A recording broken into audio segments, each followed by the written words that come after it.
make sure you grab different color spray paints, different size thread edges, and everyday household items like cups or lids. My name is Arturo Lopez, and I created Spraycasso Studios back in 1999. I have then continued to show people diverse ways of creating master paintings in just a few minutes using nothing more than just spray paints and everyday household items. The beauty of this art is that you don't have to have a steady hand or know how to draw. All it requires is a little bit of imagination and some dedication. So join us, and you too can become a Spraycasso master. I will walk you through diverse techniques of creating beginner level paintings, intermediate level paintings and techniques, advanced level paintings, and we'll take your skills even further to master level paintings. So if you guys are ready to embark into a new art adventure, then grab your spray paints and materials. Let's get started.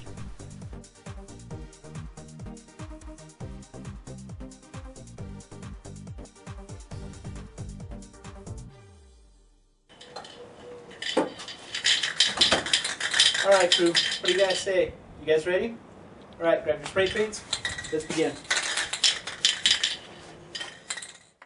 Alright guys, so we have our poster board here. This is actually foam board, and I'm going to start by creating the water. Yes, this is going to be a water painting. It's going to be a little more unique than some of the other paintings that I've done before. Of course, that's the beauty about spray painting, is that every painting you make is unique. So as you can tell, I'm just going to put a thick layer of blue, and I'm going to cover that up with white. Alright, now make sure it's pretty nice and thick. We're not going to do the liquefy technique, we're just going to smear it. Alright, now you want to make sure that your fingers fill the entire glove so that you can do this technique efficiently. Otherwise, you're going to have parts of the glove just kind of smearing it around randomly. Some parts are going to come out darker than others. So I always make sure that your fingers are all the way at the very tip of the gloves, as you saw me do there. Alright, smear it. Now we're going to work on the terrain. Just going to add a little bit of black. Now you can do this both ways. You can do this with the magazine sheet, in which case you would spray a little bit of black here off on the side, or a little bit of white. Okay, let's add the black. Alright, there we go. Or you can actually use some of that spray paint and just spray paint some black onto your canvas. See, this is where I want my land to be, right here. So I could do this with the magazine sheet, or if you're brave enough, you can do what I just did. Just add a little bit of black. Now see, I'm just going to cover that up with a little bit of white. The magazine sheet, I'm going to smear those colors and blend them together. Okay, we're going to come down just like this. It's going to create some rough terrain here. Alright, we're going to run that into the water because this land just doesn't stop. You know, it actually runs into the water. Perhaps it even runs under the water. So just depends on what kind of effect you're working on. In this case, I'm just going to work it and see what it comes out to be. Just going to run a little bit of that land into the water. But you know what? I like the way this is turning out. So what do you say we change the scenery a little bit? Let's add some white. Make this into a snowy scene. Add a little bit of white of that. Just kind of smear it. Smear it down. Okay. Very simple, right folks? Now what we're trying to do here is give it the effect that this land is running into the water, which we're going to give the effect that it's cold water. And the way you do that is by adding a little bit of this white, and then we run it into the water. I'll show you what I mean. I'm just going to add a little bit of white right here. Kind of smear that with the black that I already had. There you go. Now see, that just gives it such a natural look, like it's running into the water. See that? So it could be a little bit of dirt, snow. Could be that the snow is a little bit dirty. Which, remember, it's not just white. There's different shades to creating snow. And we're just working on the underlayers of the snow. Of course, later on we're going to come back and add some more white once the painting is dried a little bit more. That way the white stands out and is not just gray snow. Which reminds me, guys, don't do yellow snow. Alright, we're just gonna do a little bit here. Run a little bit of that snow on top of here, and see, that just adds natural highlights. And that's what I'm trying to get you guys to do. You don't necessarily have to use the colors, the spray paints on top, but once you get to that point where you can start adding highlights by adding colors on top of your paintings, you'll notice that your paintings will become more competitive. They'll become especially if you compete against like oils and pastels and different medias like that.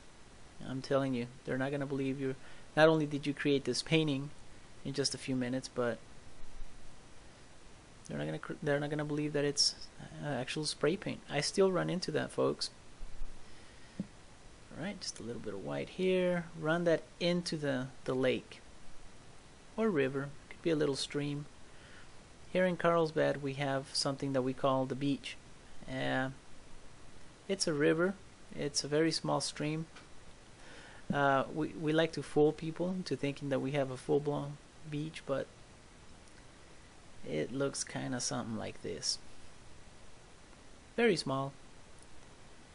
Okay, I'm just gonna add a little bit more white here on the top. Give the effect that there's snow layers on top of these rocks. Okay, I'm just gonna add a little more white. Now, you guys have noticed that I've been using mostly the magazine sheet to create this. See, you guys don't need brushes. That's one of the best things about spray paint. No need for a brush. You can create any effect, well, pretty close to any effect with just a magazine sheet. The Spraycasso tool is very handy. Unfortunately, I couldn't find my tool. I think somebody jacked it. So if you guys have seen my tool, bring it back. Alright, I'm just going to create a little bit of black. This is used to create new rocks. So once you've created the rocks in the background, you can always come back and just add new terrain. Could also be shadows. Just depends how you work it into your painting and how you blend it in with the white afterwards. Now, I realized that this painting is probably a little bit different than what you guys are used to seeing me do, but I believe you guys are ready for it. I definitely want you guys to give it a try. Send me some emails. I want to see what you guys are up to, how you guys are doing. That gives me a very good idea of how advanced you guys are, how advanced I should take the tutorials. Okay, so for those of you guys that have been with me, thank you very much. It's been a heck of a ride, hasn't it? You guys should be able to create something like this. Okay, now I'm just mixing a little bit of white and blue. Now this you can do to create the effect that there's actually like maybe frozen water here on the rock. You don't have to stick to just black and white. You can add a little bit of green. You can use the little grass technique, add some grass strands.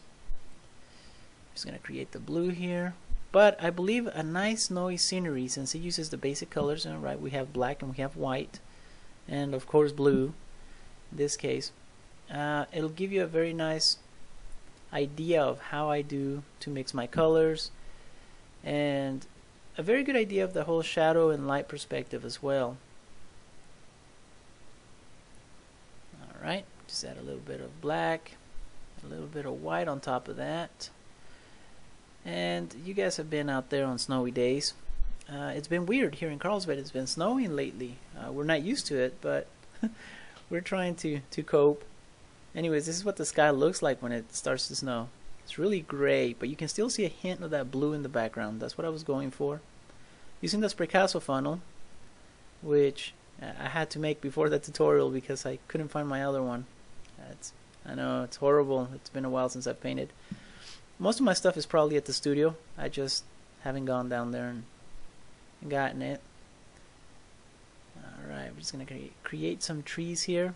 Now, I am aware that the stems may be a little thin. It just depends what kind of tree you're going to be working on. If it's a pine tree, you're probably going to want to go back and, make it thicker. If it's just a regular old tree, that thin line might work. At this point, I think I'm gonna go with pine trees. I'm not too sure. It's up to you guys. It all depends how you guys feel about the painting. Once you start the painting will tell you how it's gonna turn out. Alright, so far we have an icy terrain. You can see some of the rocks there in the background. Snow just landed. There's a few layers of snow. Let's add a tree right here. Yeah. Now you don't want the tree to be the same thickness as the trees in the background. You're going to want to make that a little bit thicker. Alright, now with the sea sponge, I am adding the grass strands. I told you guys you could use green, maybe dark green. Remember, too much color will definitely give your painting a feel, but the feel that I'm trying to go for here is winter. And for those of you guys, especially you guys up in Canada or the northern states of the United States, you know that you can't really see too much color. It's mostly, you know, really dark, really gloomy. So that's the feel I'm going for. So I'm not going to add too much color. I'm really concentrating on darks, blacks and whites. You can use the star technique, guys, to create the effect of snow. Yeah, you just use it and make sure you get all those little stars all over the painting, and it'll definitely give you the effect like it's snowing. Okay, now you guys have seen me use the pine trees, right? How to create the pine trees, I mean. Let's go back and forth, back and forth.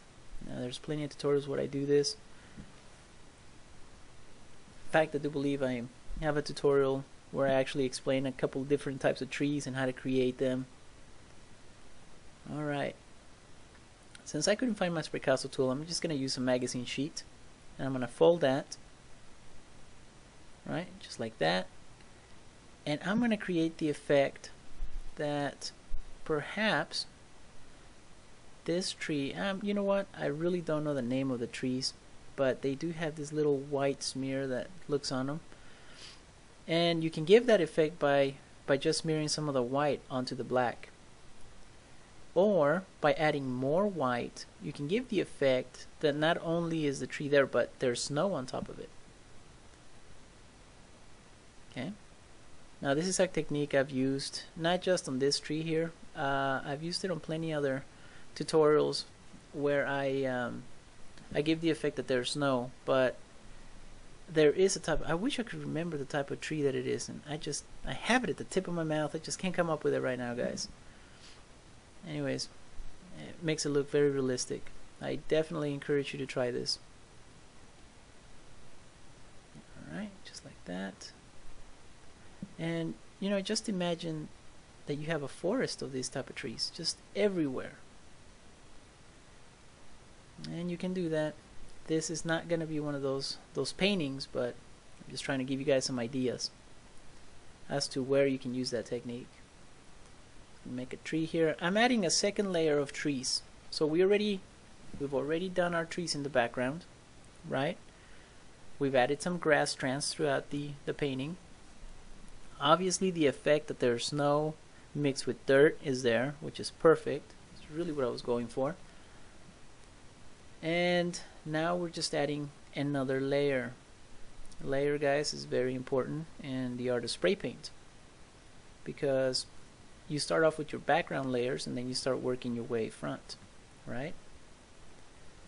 Alright, so I'm just going to create a tree, and you know what, I think I'm just going to make that tree overlap this tree in the background.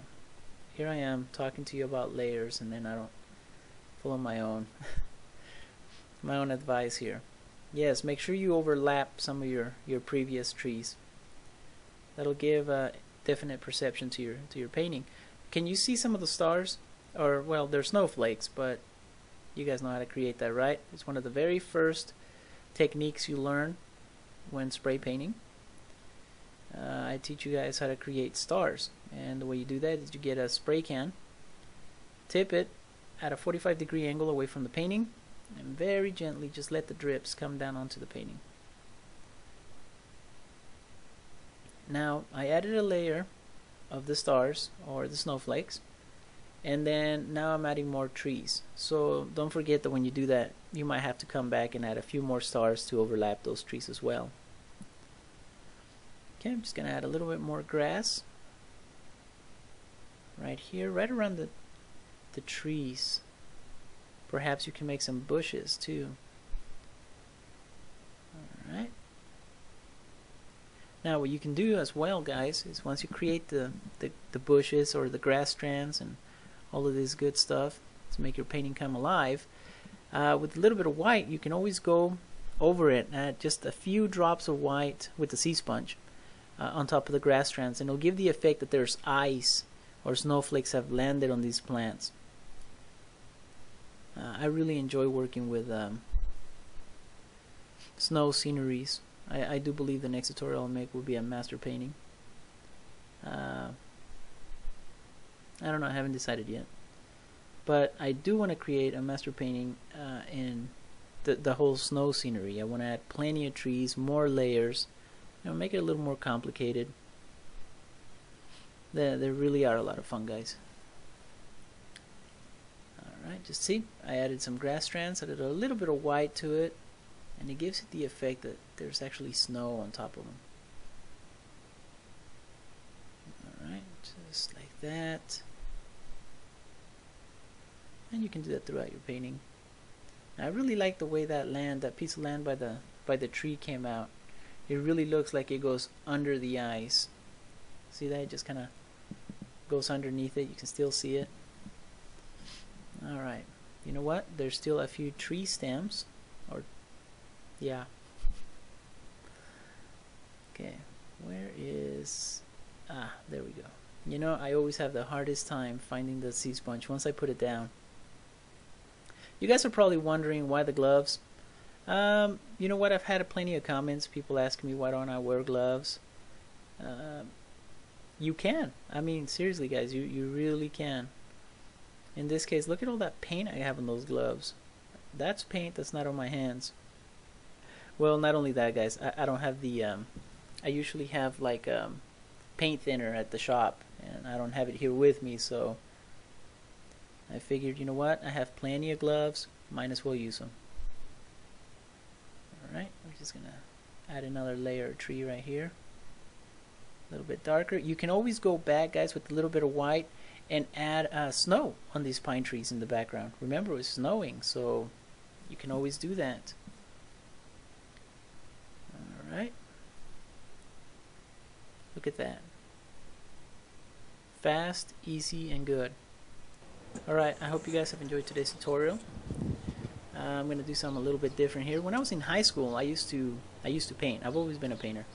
And oh, my teacher hated me. I used to get the brushes that I used to paint the painting and stick them to the back of the painting. So how about we do something similar? I'm just going to attach my glove here. And that glove was used to create this painting. Get a marker and sign it. Don't forget, guys, very important, you always sign your paintings. Alright, folks, well, hope you enjoyed today's tutorial. Until next time.